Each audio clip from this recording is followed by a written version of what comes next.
So basically, as I said earlier in the previous video, I think that's not going to be that it's not going to be that kind of sort of good idea if you really have kind of like very you kind of a very huge amount of numbers of the pencilfish in one very small in one very small tank. I mean, I think that actually you could like have kind of a pencilfish like I don't know, like a dwarf pencilfish. That'll be fine probably. And also the kind of sort of interesting thing is that as you guys can see, sometimes actually in my tank there is a lot of there are a lot of aggressions that have been going on among those pencilfishes. But what actually I've read from somewhere on the internet as well as from the from some very kind of professional kind of websites. I think that I've kind of stated that sometimes if you have a bigger number of the species, then it's able to somehow kind of reduce the aggression among each other or kind of between each others, which is really kind of interesting sometimes. I mean, I don't really know if it's really working. I mean, I think that it works for sure, but just kind of sort of in my case, I've never really kind of tried doing that because I would rather have to kind of consider about the density in my tank for sure. I mean, I would like to have kind of as a hobbyist, of course, about Cube if you have like kind of like 30 fish, in tank, sort of like with such a kind of the size of mine, I'd love to do that. But the kind of fact is that kind of with such density, you wouldn't really kind of do anything good, to any fish, and there wouldn't be anything that I have to kind of worry about sort of like aggression among each other at all. I think actually that probably would be the kind of least thing that I would be worried about then. So therefore, there is not a kind of a chance for me to actually be able to kind of sort of think about or to even kind of try out kind of increasing the numbers of of any kind of fish, especially kind of in this case the pencilfish in my tank, to actually see if it is able to kind of reduce any aggression kind of among them. But I have to say I don't really think actually that will work with the one-line pencilfish, because kind of sort of in a tank like this. With 5 pencilfish, that's really, with 5, kind of one pencilfish, that actually is a pretty kind of huge number, actually, I have to say. I don't think that's really kind of like a very small number, or a very small amount of the species, or of the kind. But the aggression was not reduced at all. The aggression was really kind of just as motivated as usual, and that was not really kind of like something it was able to work actually, because I think that probably for certain types of fish or for certain kinds, the kind of aggression probably is something. I mean, usually, of course, the aggression is kind of like a part of the instinct, part of their instinct for sure, because it's kind of like a desire for territory, it's kind of like an instinct for territory, to kind of guard the territory or something like that, and kind of use the rest their own. That's the instinct. But sometimes, kind of for some kinds of species, it's possible to kind of reduce this aggression or to kind of reduce this kind of so-called awareness of the territory, kind of sort of in themselves by adding a number of their own kinds in the in a tank. But sometimes it might not work with certain kind of species or with certain kinds of kind of species, I guess. So kind of like with the one-line pencilfish, I don't really. I mean, I don't know, but I don't really kind of necessarily think that's really going to be kind of the case or going to be the kind of solution for be able to reduce the aggression among them just by kind of adding up the number of the of their own kind. I think that's not really.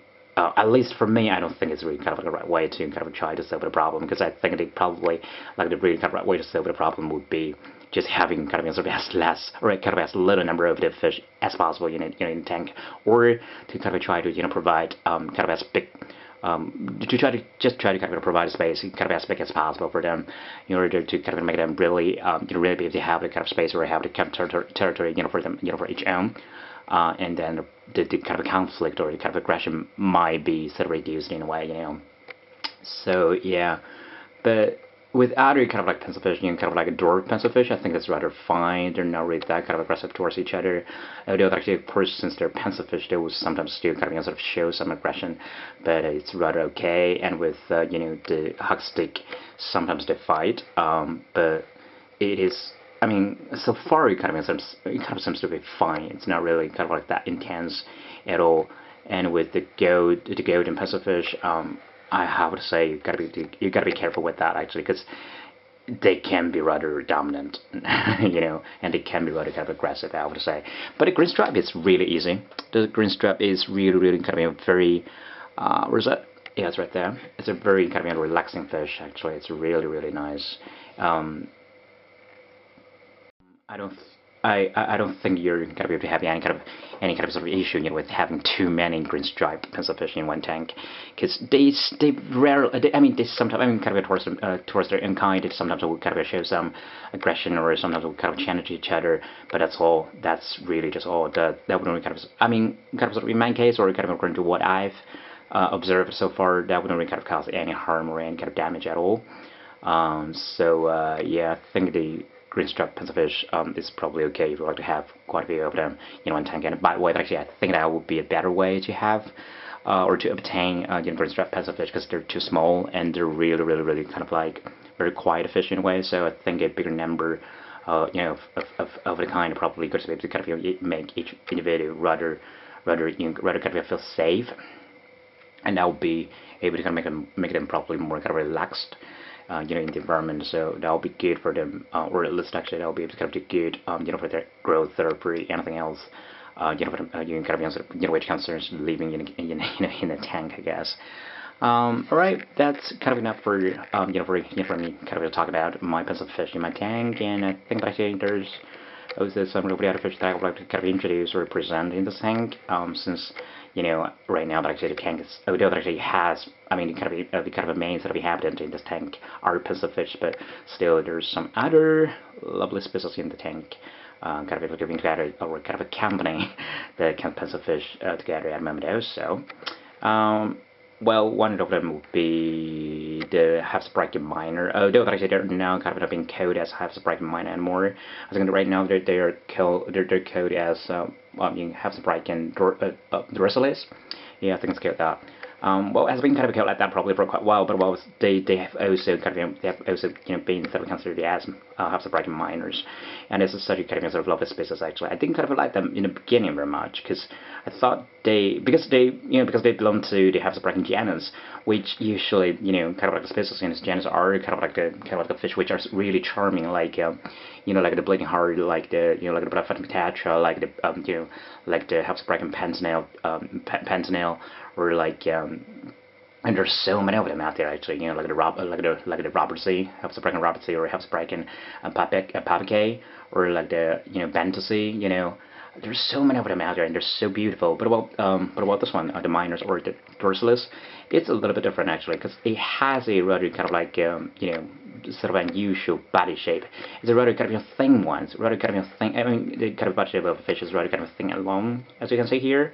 It's not really kind of very much like kind of the same, or kind of resembling most of the other kind of fishes in this genus. So that's really kind of different actually. In the beginning I thought that it was just really not a kind of a charming fish because of the bad shape actually. So I was not really kind of into having any of them. But then kind of later on, I thought that, okay, well, anyway, this is just still a species from the genus of Hepsabricum, which is the genus I really like. So I'll like to kind of grab maybe 1, 2 or something like that actually, to kind of put them in the tank, just to to kind of in order to kind of have one more species in this kind of belong to this genus. So therefore I did it, and I found that actually the fish was not that bad actually. Although the coloration of the fish was not it's not really that kind of beautiful, or not that kind of shiny. I don't know, but there's anything kind of sort of dealing with the with the kind of environment in my tank, because as you can see, actually the tank, there's no plants in the tank, so, or no substrate in the tank. So sometimes, not sometimes, but most of the time actually, if you want to have a kind of a better coloration kind of like a fish, you better have substrate as well as the water plants. That's almost kind of like needed a thing, or that's almost kind of like something required for being able to have the better coloration on your fish. So I'm not just saying like well, let's say that I rather kind of think that could be the problem, kind of for what actually this fish doesn't really kind of sort of show that much of colors, because when actually when I kind of saw the fish at in the store, kind of over there sort of at the traders, the fish over there were really the fish over there were really kind of showing way much better coloration, because it will, when I kind of saw them, they actually had such kind of sort of pinkish, or kind of a pinkish shiny color on their body, and that was really not bad actually. Although actually I knew that actually probably was like the kind of sort of usual coloration, for this kind, or for this kind of species, but still that actually was pretty good actually. So yeah, I kind of grab 2 of them actually. I didn't kind of grab both of them at the same time, but I thought actually I would be kind of interested. And besides, also I was kind of interested in trying to maybe breed them. But unfortunately, the 2 I got here in my tank, I think think they both are males. So right now, I mean, not only right now, but I've been kind of looking for some of the kind of mature kind of auditory females, of this kind, in market. But so far, I have found some, but price of the one that I want to kind of go for is really really high. I mean, it's kind of much higher than the one that I've got here.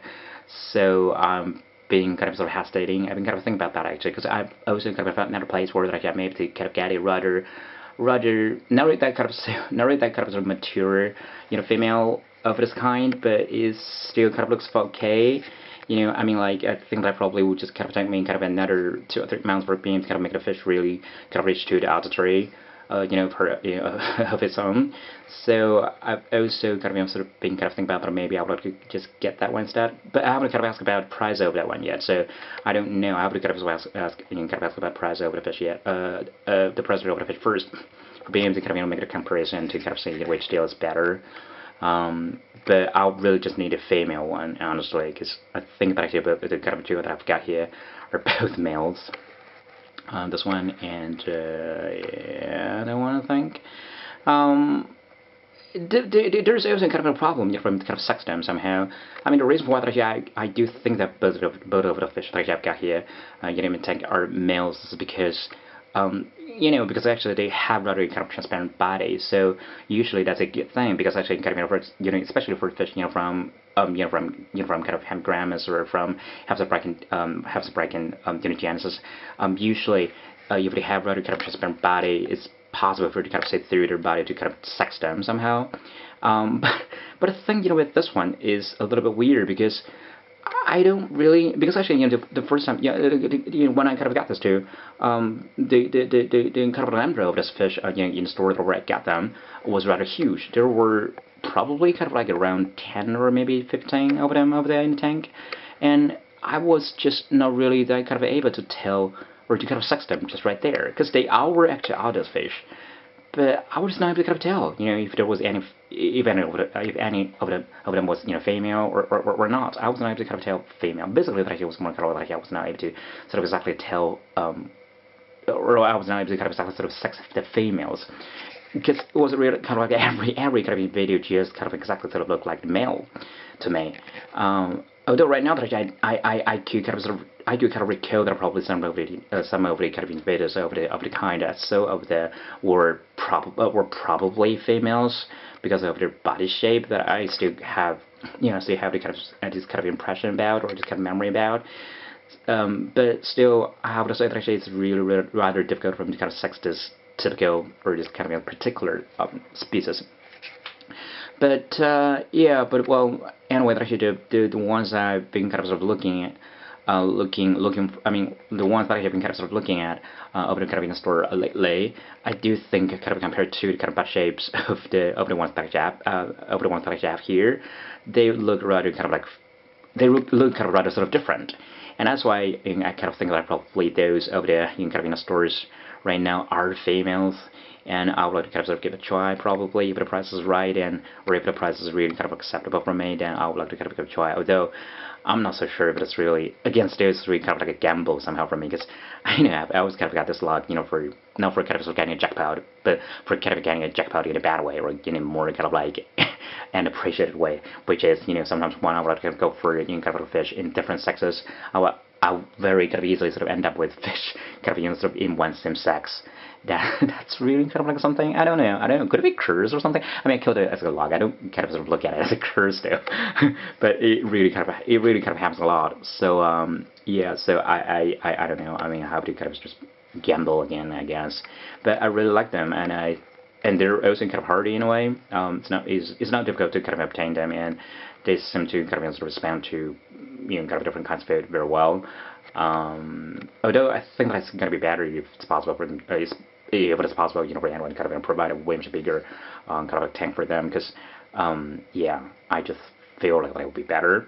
And they sometimes do kind of sort of chase each other in the tank, but that's not going to do any kind of damage as far as I've observed. And they're pretty much kind of like the bottom part of fish. I mean, like, they usually kind of just stay at the bottom. They wouldn't kind of go really even. They wouldn't even kind of go even to the kind of middle part of the water.